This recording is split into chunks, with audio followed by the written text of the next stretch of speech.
Get ready to hear the truth about America on a show that's not immune to the facts with your host, Dan Bongino. All right, welcome to the Dan Bongino Show. Producer Joe, how are you today? I'm always good on a Friday, Dano. Yeah, you missed my NRA TV show last night, didn't you? Oh, you know what we brought back? The Kankster. Oh, the Kankster made a return. The Kankster. Yeah, Kank from the Young Turks made a return on my NRA TV show last night. For those of you who've been regular listeners, you know, I don't even know how to say, Kank, the guy from the Young Turks. I know that's not how you pronounce his name. I really don't care. He's an obnoxious fool, a loud, obnoxious fool. He went after NRA TV, so I did a half-an-hour show last night and just destroyed the Kankster.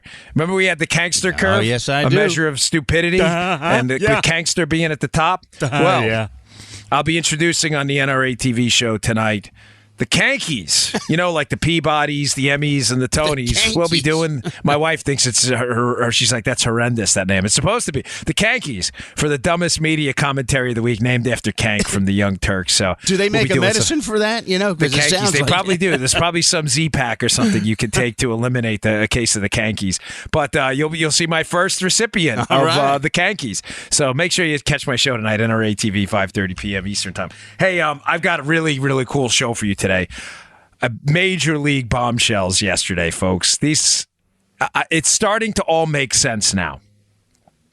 This entire slow walk by the DOJ, the FBI, Rod Rosenstein, why they are so reluctant to produce information. And I'm bringing this up in light of the conversation we had yesterday about the foundational document that started this Trump-Russia investigation known as the EC, the electronic communication. This was a big deal. I brought it up on yesterday's show, and the FBI does not want to release it.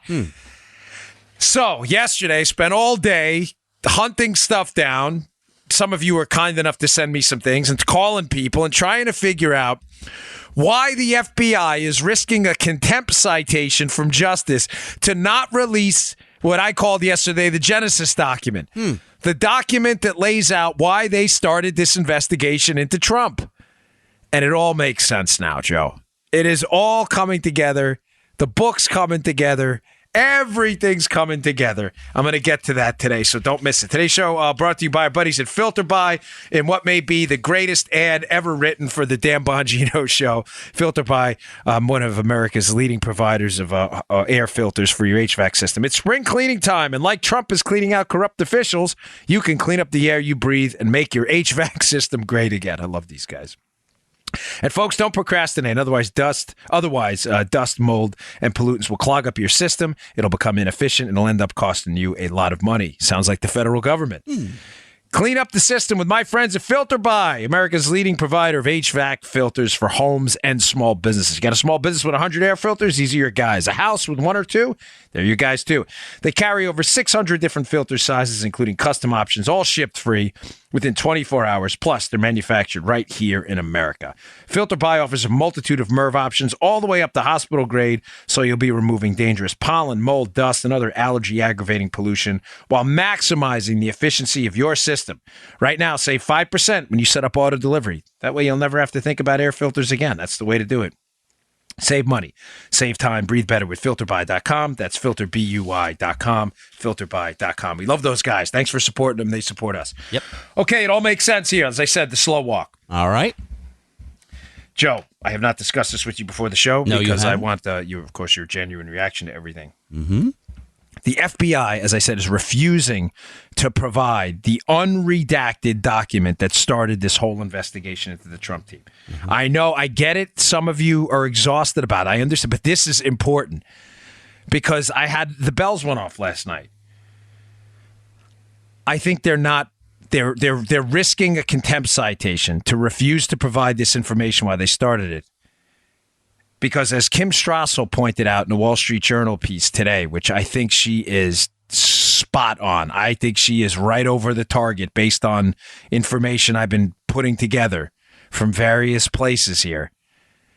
Because the information was provided by foreign intel. Now, that may not, Joe didn't play the dun, dun, dun, because I know that doesn't sound that dramatic, but trust me, it is. What I'm about to tell you is pretty darn frightening, and I don't listen, it may get me in a little bit of trouble, but that's okay, because I think it's the truth, and I'm pretty sure the evidence is mounting.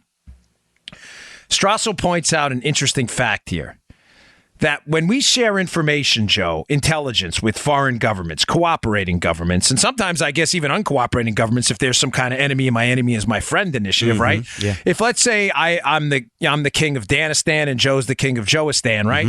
And we share info. Joistan may say, hey, Dan, do us a favor. We're going to share this info with you about the country, but as a condition of sharing the intelligence, you are not allowed to disseminate the information. We're going to agree to that, right? We're going to make a pinky promise, okay? Yeah.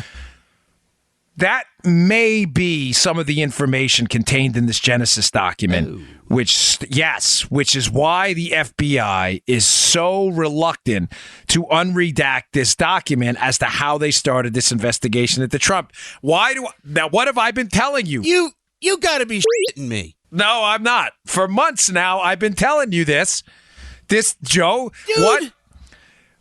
that this investigation started based on some reporting from liberal outlets, including CNN, based on foreign governments who are cooperating with the United States, notably the United Kingdom, their intelligence services spying on the Trump team because the NSA, the Central Intelligence Agency, and the FBI could not legally do it. Dude. Now it makes why they're slow walking this makes all the sense in the world. Let me just throw this out there. I'm just going to ask, I know people hate this. One guy actually emailed me. Who is it? A friend of mine. He's like, Jesse Ventura, the former governor of Minnesota, he goes, what drives me crazy is he always goes, I'm just asking questions. Which he does. I heard him on Howard Stern one time. He does do that. I'm just asking questions. I'm just asking questions, man. That's it. You sound like him. I'm not trying to do this to be a wise guy. I'm just asking you the question right now because I'm reasonably confident based on a series of points I'm going to lay out in a moment that the British and the United Kingdom's involvement in the spying on Trump is catastrophic. I say catastrophic because it is going to be embarrassing. It's going to be humiliating. It is going to overturn a lot of basically members of free countries, democracies, the United Kingdom, the United States, Australia, their perception of what the intelligence communities were designed to do. It's going to shake the faith in the intelligence community. And I think the bombshell is that, yes, they wanted to spy on the Trump team, and they used a foreign government to do it. And that foreign government played politics with the United States to get their preferred candidate in there. Folks, that is, I know even putting that out there opens you up to significant criticism and conspiracy theory nonsense. And you know what? That's okay because I can back it up with reporting based on left-wing assets like CNN who have already reported that the British intelligence entities were spying on Trump. Let me lay this out for you, okay? Hey, I wasn't even thinking in that direction, man. Not at Joe, all. last night, I've said to you, you and I have discussed this, okay, before. Yeah. It's not a mystery that the British spied on Trump. It's already been reported in left-wing outlets. That's not controversial at all. It's in if you look at the Obamagate files section on my website, Bongino.com, just read the articles yourself. Like I said, CNN and other entities have already reported, left-wing entities, that the British spied on Trump. That's not controversial. None of that's new. That's already established. But what hit me last night, like a ton of bricks falling on my head, and what should really be hitting you now, is that the whole scandal. Uh-huh. In other words, I had assumed that this was a small component of it, that maybe, I always knew there was a political component to the Obama-Clinton DNC machine spying on Trump. Obviously, I didn't want Trump in. Right. But maybe the scandal is the level of British involvement. In other words, maybe this whole thing started with a cooperative kind of wink and a nod with the British that they were going to do it. Like, in other words, that the genesis of the investigation was Obama officials and Clinton officials, in fact, pushing the British to do this for them. Oh, that's a huge revelation. I was unsure in the past the level of UK involvement.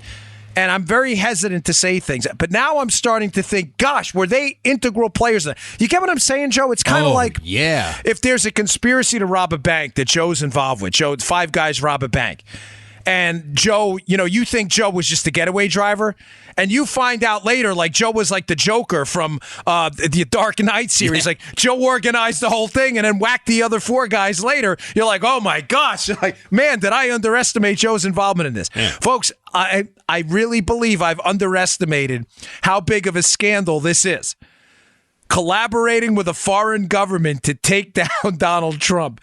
I believe I am convinced that's why they're slow walking this case. And that is why, and hat tip to Kim Strassel at the Wall Street Journal for exposing that is probably why, as I talked about during yesterday's show, they will not release this Genesis document, because in this document, there is information given to us by the British that was probably integral. One of the main reasons they spied on the Trump team. Now, let me lay it out for you. All right. The reason I'm talking about this now, and it's got to matter to you, even if you're tired of this case, new texts emerged, again, from our lovebirds, Peter Strzok and Lisa Page from the FBI. Strzok, who is an upper-level manager involved in the Hillary Clinton email case and in the early stages of the counterintelligence investigation on Trump. He's having an affair with Lisa Page. They text each other. These things have been coming out in drips and drabs, which is being released which has been uncovered as a result of Michael Horowitz's internal affairs investigation, his IG investigation into the FBI's behavior during these cases. So the text that came out last night, one of them is damning, big time. Apparently on August 2nd of 2016, Strzok travels somewhere to meet with someone. A lot of that, the text who he meets with is redacted, but he says, wow, what an interesting guy. He travels to London, August 2nd of 2016, to meet with someone, and we don't exactly know where because a lot of it's redacted, but in the text, he says, hey, by the way, where he met with the guy, talking about the embassy, and I quote, he says, the place he met with him is the longest continually staffed establishment in London, talking about the embassy. Well, what's the longest continually staffed embassy in London? Oh, the Australia House? Alexander Downer, who met with Papadopoulos in the bar in London, months before that, by the way, in early May, is the Australian ambassador to the United Kingdom. Now, it's hard to confirm who he met with, but it appears to be Downer. And we don't know that yet. I can't confirm all of that yet. Mm-hmm. That will, I'm sure, come out in the coming days. But folks, was this a conspiracy the entire time, legitimate one, between friendly countries to the United States, Australians, the United Kingdom, to take down Donald Trump? I mean, this is really spooky stuff. Let me put together some more pieces of this for you. Folks, Alexander Downer, the Australian ambassador to the United Kingdom, that met with Papadopoulos in that London bar where it was alleged Papadopoulos told him about dirt on the Russians, and that sparked the FBI's interest. Downer's a member of the Haglit Group. The Haglit Group is already known to be a home for former British MI6 agents. Now, Downer left before that, before this case, the Haglit Group, but it's reported that he was at functions with them and he still maintained those professional contacts. Keep in mind, all these points I'm laying out for you folks are contacts with the British government and the Australians involving people involved in the Trump investigation. This is terrifying stuff. We obviously know this is an easy one. Christopher Steele, who produced the dossier on Trump, was a former British MI6 agent. We know that Robert Hannigan, who was the head of the GCHQ, the British NSA, that he met with John Brennan of the CIA in a principals kind of director meeting and had some serious information. Keep in mind, the British, it's already reported they were spying on Trump. Hannigan suspiciously steps down right after the election. when they find out Trump wins, the head of the British NSA? We now know that Christopher Steele, in his effort to get the dossier into the American justice system and to try to use some Republicans to do it, who does he use to get the information to Senator John McCain? Oh, a former British ambassador to Moscow, Sir Andrew Wood. We know that Rob Goldstone, the publicist who contacts Don Trump Jr. and says he has some information about Hillary and emails from a Russian, is a British publicist. We know Joseph Misfood, the guy who tells Papadopoulos that the Russians have dirt on Hillary. And Papadopoulos tells Downer, who tells American intelligence and starts this investigation, allegedly. We know Joseph Misfood is known to have rubbed elbows with prominent United Kingdom intelligence officials. Folks, this is a big deal, okay? This is a real... I'm not going to spend the whole show on it. I've got other stories to get to. But it hit me last night that I may have missed I may have been staring at a tree too long. I may have been staring at a tree thinking that the real scandal here was Trump being spied on, neglecting the fact that the real scandal the entire time may be foreign intelligence working with the United States government to take down a political figure. I know those may seem like the same story. They're not. It's the same person involved. But the level of scandal, now it makes sense.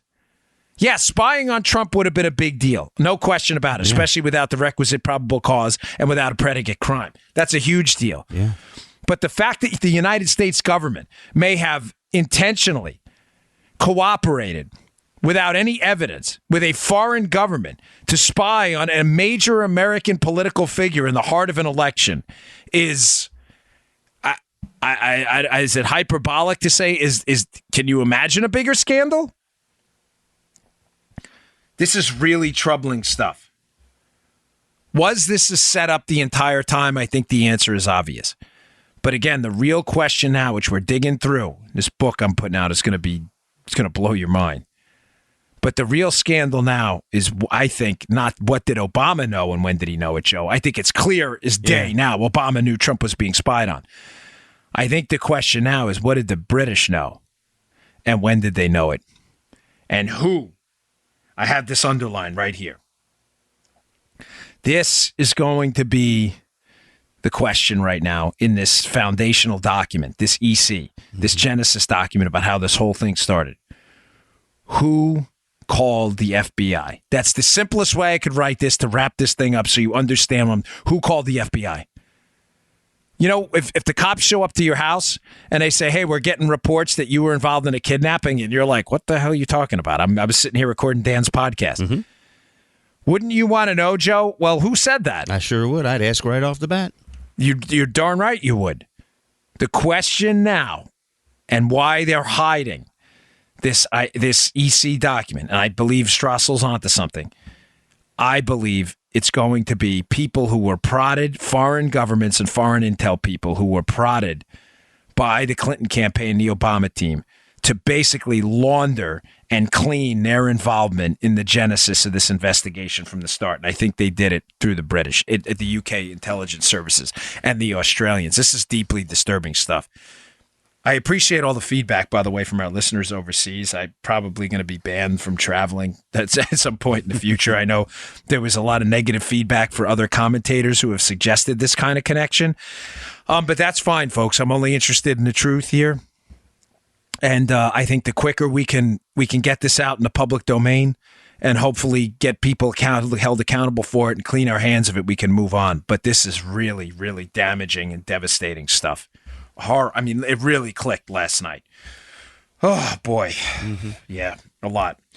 All right, folks. Today's show also brought to you by our buddies at Brickhouse Nutrition. Love these guys. Have been with us from the beginning. One of my original sponsors. They produce great nutrition products at the tip of the spear. These guys are always on top of stuff. My favorite new product they put out, which I begged them to put out, I said, Miles, please, I'm taking this fruit and vegetable powder now. I don't really like it. It tastes terrible. It's extract based. It's not real food. I said, can you please Go out there and put together a fruit and vegetable powder. People need their fruits and vegetables. We all know it's the key to a long life, okay? We all know that. But we don't have time. I mean, who has time? Who has time to eat 8 servings of fruits and vegetables a day? You just don't, especially some of the exotic stuff. I know, Joe, you don't, man. You got a busy day like I do. Yeah, man. Now, thankfully, I work from home, so I can squeeze in some mixed berries here and there. Sometimes I throw some of those cherry tomatoes down my gullet. But I don't have time to eat 8 servings, 10 servings of fruits and vegetables a day. But that's the key. The life-enhancing nutrients of these chemicals, God gave them to us for a reason. This is great stuff. So what they did is they ground up real food, real fruits and vegetables. This isn't extracts. This isn't garbage. This isn't junk. This isn't pills. It is a fruit and vegetable powder that tastes amazing. Little hint of cherry, little blueberry. I love it. I take it 3 times a day. Thankfully, Miles sends me a ton of it because my kids love it too. I put it in everything. Green tea, V8, water. You name it. I throw it in there. It tastes really good in orange juice, by the way. It's delicious. It's called Field of Greens. It's available at brickhousenutrition.com/Dan. That's brickhousenutrition.com/Dan. Go check it out. It's absolutely delicious. I love the stuff. It's your fruit and vegetable insurance plan, folks. We should all be doing this. Should be the bedrock of any diet. Field of Greens, available at brickhousenutrition.com/Dan. All right, let me move on to other stuff because there's a lot in the news. Rush Limbaugh addressed this yesterday, but it's a really important story that's not getting a lot of play. One of the threads I've addressed frequently throughout the course of our 3+ years now doing the show, Joe, has been the left seamlessly moving from one domain to the next. Yeah. They lose the presidency, they fight at the House of Representatives, they lose at the federal level, they go to the courts, they lose in the courts, they fight in the culture, they lose in the culture, they move to the states, they lose in the states, they move to the voter rolls. Your mission's to fight back. And I got an email yesterday from a person, and he said, I really appreciate your Yankees analogy, where I had said to you that I think one of the things we do is, as conservatives, we're entrepreneurial. We are. We're individuals, and we think in terms of winning and losing, which is, I get it. It's natural. Like, hey, we won. Trump, we didn't win anything. We won that election. By the way, the fight started the next day after Trump won the election. The left doesn't think like that. The left thinks they have a long-term game. They never think in terms of winning and losing. They just think in terms of like the fight. And we have to switch our mentality. And one of the points I was making is we have to learn to do the same thing. We have to think like the Yankees. You win the World Series, and after you take a few days off to digest the win, the general manager's back in the office getting the team ready for the next season. I mean, it's a perpetual fight. Mm-hmm. And we have to get conditioned to think that way. The battle over what's going on right now with EPA Administrator Scott Pruitt is a perfect example of this. How the left seamlessly, without a break at all, moves from one domain to the next. Now, Rush addressed this a bit yesterday. Pruitt has become an absolute lightning rod for the left. And why is that? Because the left sees a threat, they smell a threat, they sense a threat, and again, seamlessly, boom, target Scott Pruitt. Now, I say that because once we recognize what they're doing, we can effectively fight back. Why has Pruitt become such a target? Number one, he is a staunch conservative, comes from a really red state. And he is in a position where he can do significant work to help advance the cause of liberty and really damage this far left agenda, which is to damage the country and damage the economy. He is running the EPA. Now, some of the things he's done, including scrapping the Waters of the United States rule, getting rid of this miles per gallon standard by Obama we've been talking about for the last few days. Thanks for all the feedback on that, by the way. Assisting us in getting out of the dreadful Paris Accords, Joe, scrapping a lot of garbage regulations on coal and things like that. Mm-hmm. This has really damaged the leftist agenda because as Kevin Williamson, who's been in the news lately since being terminated from The Atlantic for being a pro-life conservative, I kind of feel bad for him. Me and him aren't exactly buddies, but I feel terrible for him. Kevin Williamson wrote in one of his old books, he talks about this idea of the new socialism. And the new form of socialism, ladies and gentlemen, is not the old Soviet style. The liberals figured out a long time ago that trying to sell the American people on the government taking over the means of production. In other words, taking over your economy, effectively owning your business. I mean, that's what socialism is. The government control the means of production. That after the collapse of the Soviet Union, this had no effective constituency. Nobody outside of the real kooks in our job. Ah, nice. Look at it. As we're on the air, Trump. Scott Pruitt's doing a fantastic job. You see that? I'm looking at Fox. Apparently, good. You see, Trump sees this is what I love about Trump. I don't want to get lost here, but Trump instinctively sees what's going on here, Joe. You know what I'm saying? Yep. Ugh. Gosh, I think I got to nail him. That was good. Joe knows what just happened there. Yeah. So, this is important. The new form of socialism, because they can't sell the old form of socialism, is not to sell to people, hey, the government should take over your business like they did in the Soviet Union. We're going to run your farm. We're going to run your business. What they proposed and what they kind of, I shouldn't say propose, but they sneak around behind the scenes is using the administrative state to tax and regulate businesses into death, into doom. Yes is right. And the EPA has been one of their primary means to do this. Now, due to, Chevron deference, in other words, deference to these administrative entities that write vague rules, what's been allowed to happen is the administrative state. In other words, bureaucrats who are not elected by you. Bureaucrats in the EPA, administrators in the EPA, other people, these people are not elected.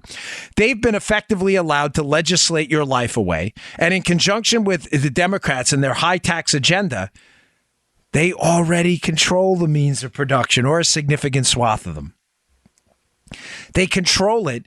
So if Joe has let's say Joe has a production business, Armacost Inc. He may not have to turn all his proceeds over to the government and answer to some Soviet era Politburo, jackbooted thug.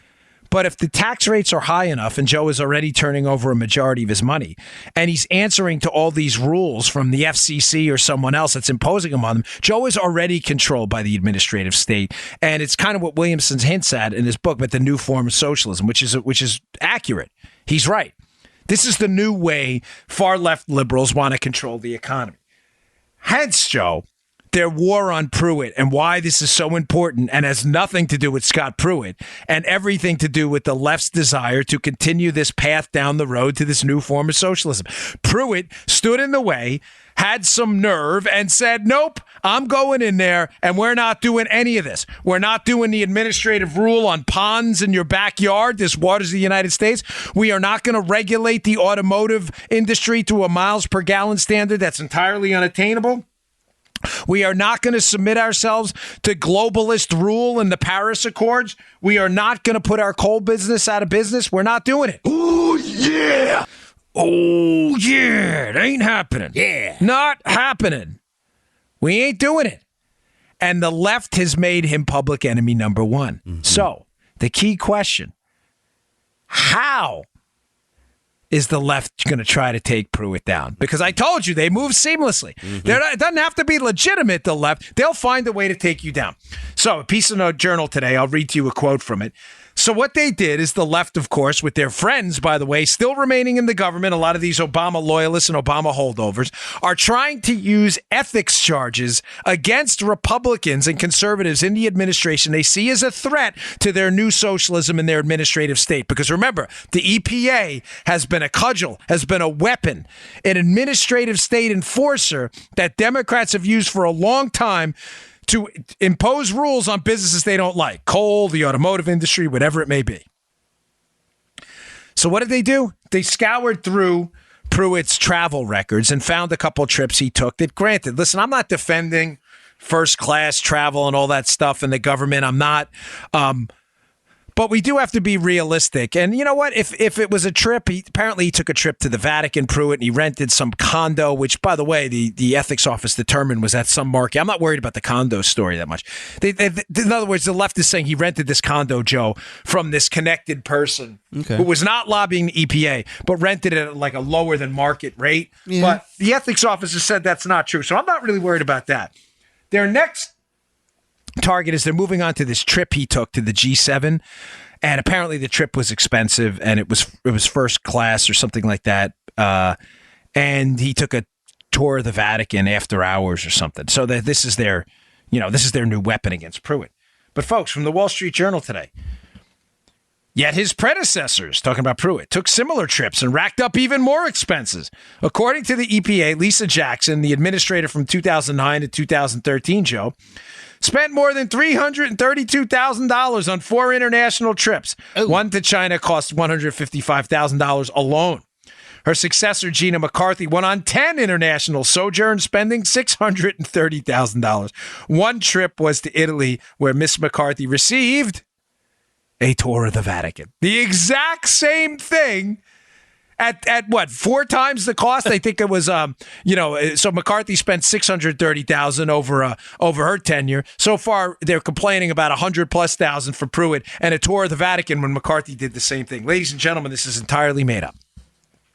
This is a fabricated, air quote, scandal. It's not a scandal. It is an effort by the left to move seamlessly. Now, this story is important to you and matters, and I can't tell you this enough. And this is where, let me get back to this here. Let me taking a note on this so I don't forget to give you the bottom line, not up front, the bottom line at the bottom. But I had to set it up first. This is why, despite some disagreements I have with the Trump team over some things, once in a while, this is why I ultimately support this guy and think he's been great for the country. Trump instinctively senses, I don't know if it's from his business experience. Some people have suggested it's his desire to be liked. I don't care what it is. But Joe, he licks his finger and he puts it up into the air and he senses the direction of the conservative base. Mm-hmm. Something even pretty hardcore Republicans, I think outside of Reagan, have ignored forever. I know that because George W. Bush, remember, he appointed Harriet Miers, and then he was shocked when Harriet Miers, nominated Harriet Miers to the Supreme Court, and he was stunned that there was a conservative backlash because she wasn't the conservative choice. He was stunned. Trump senses something's wrong here. He knows that the Pruitt thing is not going to go over well if he gets rid of him. So the reason I brought it up at the Fox News is I've been hearing from people that he is going to defend Pruitt and make a public statement on it. And it appears that I guess that has already happened. Good. That he has come out and forcefully defended Pruitt because he senses. All right. This is important, folks. He senses this is not about Pruitt. He senses in this case this is about an attack by liberals on Trump's attack on the administrative state, and he knows he has to draw a line in the sand. I sensed it. I'm not glossing the guy up. I'm not trying to put lipstick on anything. I sensed it after the signing of the disastrous omnibus bill, where, as I got from a bunch of friends of mine, that he sensed afterwards that the revulsion to this amongst conservatives was very real and something had to be done. Therefore, discussions right now getting serious about the Impoundment Act, which we've been talking about for days, or Trump telling Congress, we're not going to spend some of that money and you better do something about it. I guess the way to put my signature on this and move to the next story is he cares. He actually cares about what the conservative base cares about and is responsive to our demands, even when a mistake is made, which signing the omnibus was. There's no way around it. He is receptive to that. And that's a good thing. And I appreciate it. And I think that's why he came out in support of Pruitt. Okay. Let's see. I got a few more stories to get to that are important. But last ad for the day. This is a great company. Thank you. I really appreciate them. Thanks a lot for sticking with us. These guys are great.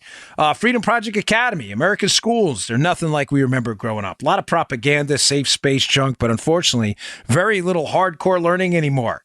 And even though technology continues to offer new opportunities for learning, I think we can all agree that traditional moral values, once woven into the fabric of the classroom, have practically disappeared. They have. Everything's propaganda now, not actual learning. Whatever happened to stuff that matters, the reading, writing, arithmetic, that stuff. That's why you need to consider Freedom Project Academy's fully accredited, folks, Judeo-Christian classical online school for kindergarten through high school. They're filling up quick over here. I got an email from Dave the other day, so get on this fast. We're talking about an incredible interactive education where students attend live classes every day with teachers and fellow classmates from across the country. Freedom Project Academy doesn't accept a penny of government funding, which allows them to stay committed to teaching students how to think, not what to think. Families can enroll students full-time, or you can start with a single class. It is entirely up to you. Here's the website. Go to freedomforschool.com. That's for, F-O-R. Go to freedom4school.com and request your free information packet today from Freedom Project Academy. Enrollment ends in July, but classes are filling up fast. I'm not making up. It's not one of these like pitch things where I do, fill it up. And they really are filling up fast. So get on this. Freedom4school.com. That's freedom4school.com. Don't forget to tell them the Dan Bongino show sent them your way. I like those guys over there. They're super nice. All right. There's a battle brewing. And it's a serious one, folks. We're in a little bit of trouble in the House. Interesting piece in the New York Times today. It was up at Drudge. I'm not a huge fan of the Times, but it's an accurate portrayal of a fight that's going on here. And the fight is this. We're losing the suburbs. We are. We're losing the suburbs, and we're losing the suburbs badly. And we're losing the suburbs even worse in blue states. Now, why is that? Because a lot of Democrats are starting to manipulate suburban homeowners in blue states, Joe, in suburbs, which we have a lot of in Maryland, where Joe's from, and I lived for a long time. They're starting to manipulate these suburban voters who would traditionally vote Republican, maybe not in overwhelming majorities, but majorities enough to help Republicans get elected. Mm-hmm. They're manipulating them into believing that the tax cut bill, which hurts them because of the mortgage deduction limits, especially, and the property tax deduction limits and the tax deduction limits in their states, that somehow the tax bill hurts them and not the high taxes in the state. I know that's complicated. Let me just boil this down to you and give you the tidbits of what you need to know. The Trump tax bill limited the deductibility of certain taxes paid at the state and local level. So if you pay a lot of taxes, which happens in blue states, Joe, Maryland, New York, and California, you can no longer deduct the full value of those taxes from your federal taxes. That is not a problem in states like Florida that don't have a state income tax. We can't deduct the state income tax from our federal tax bill in Florida because we don't pay one. It's simple as that. Not the case in California and New York and other places where people pay a heavy state income tax. They used to be able to effectively get some of that money back by deducting it from their federal taxes. Make sense, Joe? Mm-hmm. What you paid in state taxes, you could deduct a good swath of it. Mm-hmm. A lot of that has gone away. That is not the fault of the tax cut bill. Yes, the tax cut bill did change that, but that is the fault of blue state governors that tax the snot out of you. Yes. It has nothing to do with Trump. It has everything to do with the fact that you live in a state. Listen, I know this is having a real impact. I'm not minimizing it. So you're always free to send me nasty grams. I read them. But I got an email from a woman in New Jersey. She was all upset, like I was minimizing this. I'm not. This is going to probably cost you a little bit of money, but it's the fault of the local government. The whole idea of the tax cut bill, Joe, long term, which we have to start looking and fighting, folks, was to stop the deductibility of significant state tax loads to make people pay the full load. Yeah. Because what was happening? What was happening is they weren't paying the full load. If you live in New York or California and you're paying ridiculous state taxes, which you are, they were deducting it from their federal tax bill, effectively getting a break no one else got. There you go. Because you're almost getting a subsidy from other people. I know that's kind of a leftist way to say it. And I'm sorry. I'm really not trying to do that or play their game or manipulate you. I'm just saying you were getting something not available to people in the other states that chose not to tax the snot out of their citizens. So the thinking behind the bill, which I agree with, was, hey, listen, if you're going to tax your citizens to death, then they voted for you, then they should pay the tax. If not, get them out. Get them out. That was the thinking. What Democrats are successfully doing now is they're walking into the suburbs in these blue states, and they're telling people that their tax hike bills are the fault of the Republicans, which, folks, is entirely, it's garbage. It's fabricated. It's made up. It is entirely invented.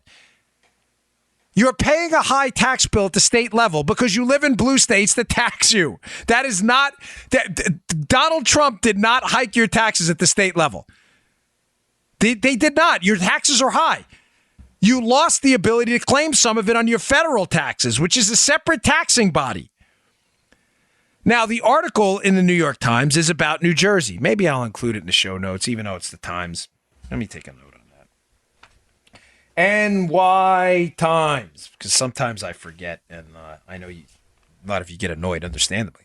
Nothing worse than telling people go to Bongino.com and read the show notes, and it ain't there. The piece is about New Jersey, how New Jersey's become a particular hotspot, and 2 Republican members of Congress have already said they're not going to run again. And the operating thesis of the piece is that if the Republicans lose the House, Joe, it's going to happen in suburbs in blue states where they had traditionally held seats, even by slim margins. Now, this is where the call to action, and I have to, beg you all, you got to get out and vote. You have to. There are still people in the suburbs who understand that this was the tax cut bill wasn't, and what's happening at the state level is the fault of the states, not the fault of Trump. You have to get out and vote. But I say that as well because we, especially in national elections in the upcoming presidential in 2020 and the midterms, this can be offset with increasing voting on behalf of the Republican, team, so to say, in areas of the country outside of the suburbs and cities. I know those areas of the country, the agricultural communities, what they call the exurbs, which is outside the suburbs. These areas are not densely populated, but there are enough of us in national elections, if we vote in big numbers, to offset some of the losses in the suburbs and blue states. But make no mistake, some of those people have been convinced, I think mistakenly so, that somehow Trump raised their taxes. He didn't.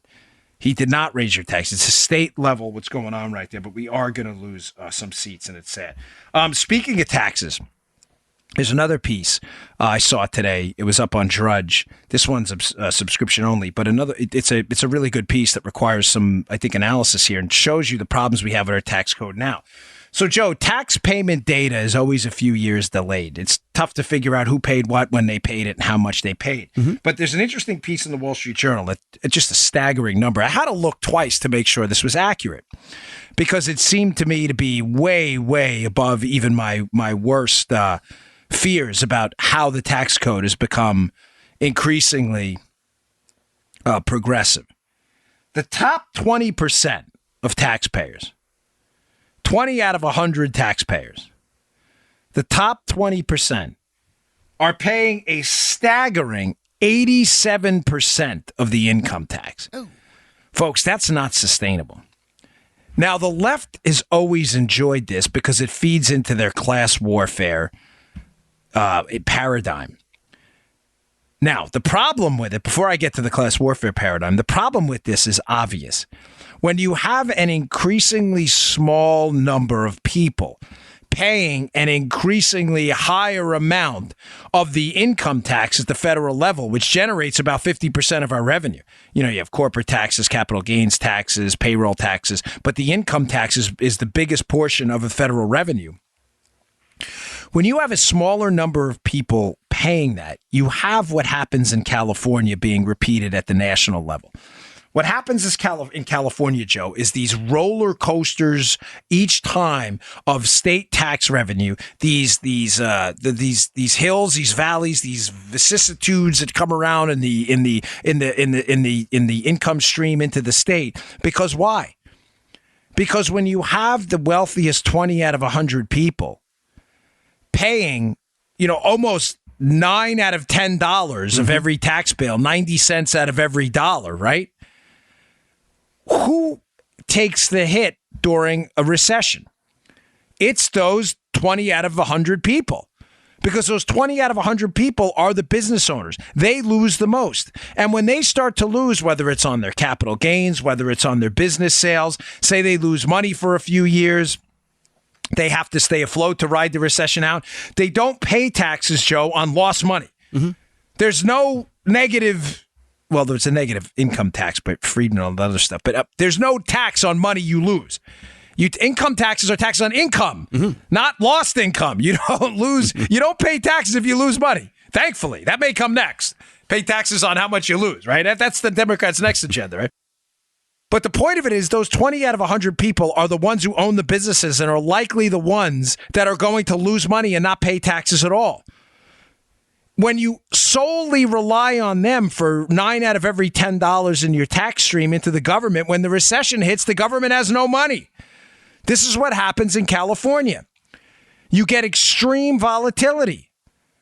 Now, you say, well, how does California survive? Because what happens, Joe, is on the rebound and on an upspin in this business cycle, what winds up happening is as these companies start to rebound out of the recession and start making money, and then in a boom, they start making a lot of money, like the internet boom in the 90s, those top 20% start making significant amount of money and start, filling up the state coffers again.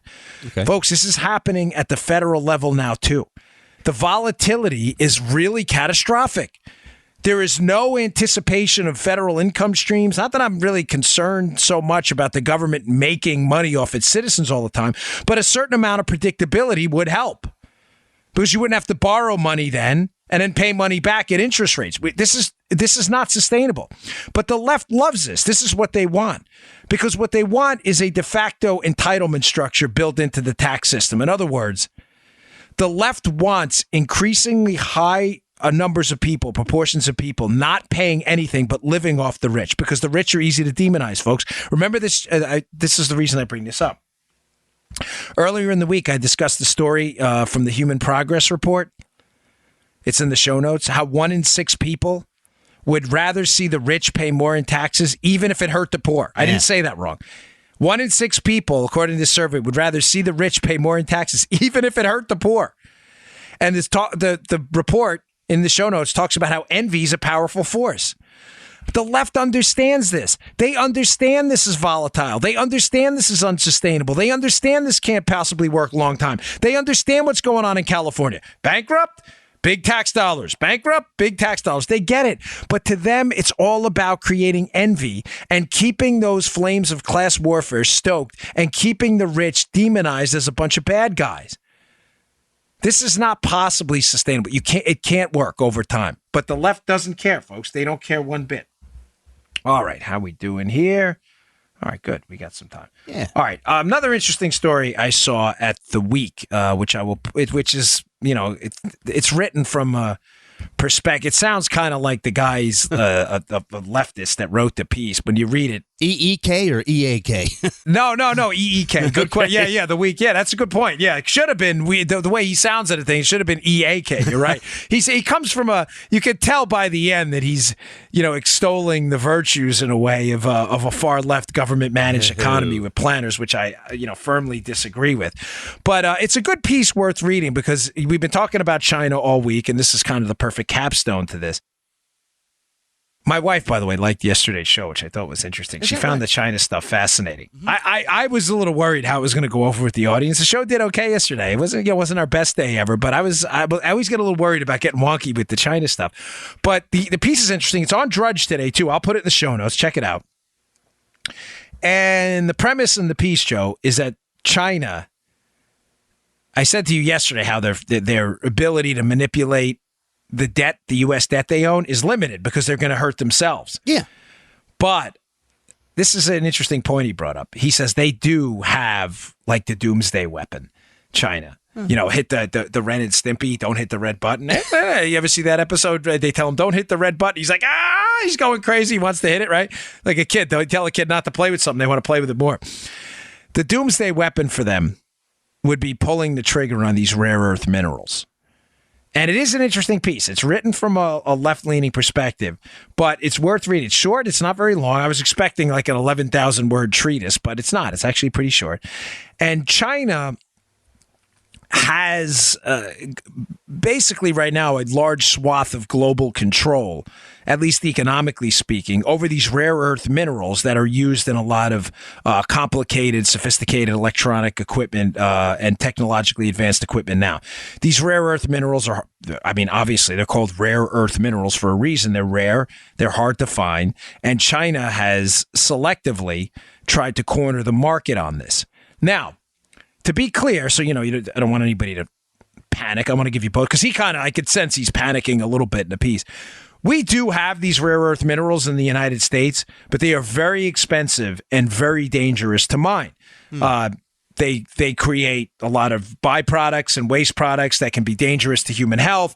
There's a lot of regulations that goes into it. It could be very expensive. And the Chinese have effectively manipulated the market on rare earth minerals and basically sabotaged the price levels in efforts to put competitors out of business. So they control the market for these things, and a lot of military equipment uses these things as well.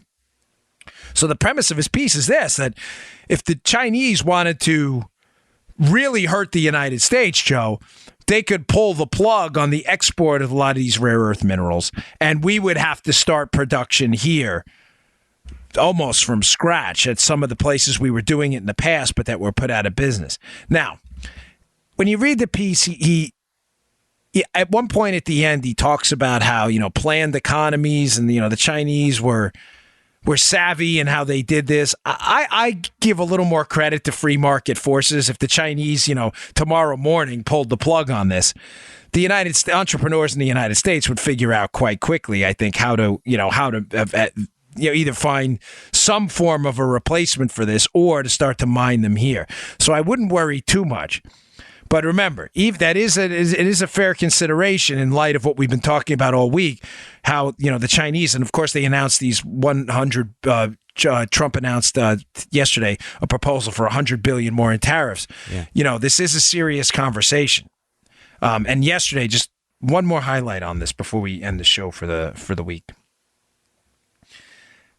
Yes, the Chinese dumping those treasuries yesterday, that would be catastrophic for them. But I'm not sure if I highlighted yesterday as well. There would be some consequences I know I mentioned it, but I just want to be clear.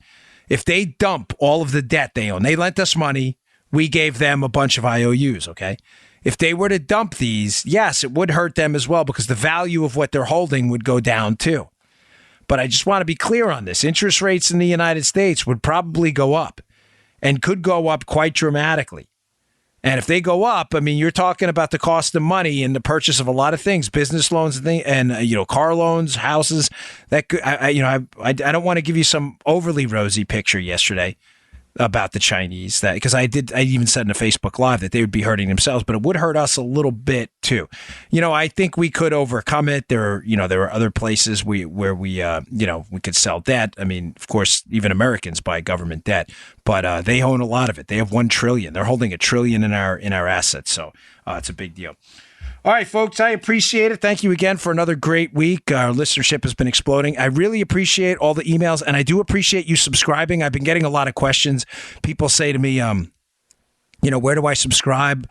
I listen on your website, Bongino.com. That's fine. That's cool. I don't want to put anybody out of their way. But if you go to iTunes and you subscribe or SoundCloud or Spotify or even our YouTube channel, what is it? YouTube.com/Bongino. We do get credit for that. It helps us to keep the show free for you all. So we really appreciate it. So thanks a lot. It means a lot to me. All right, folks. I'll see you all next week. You just heard the Dan Bongino Show.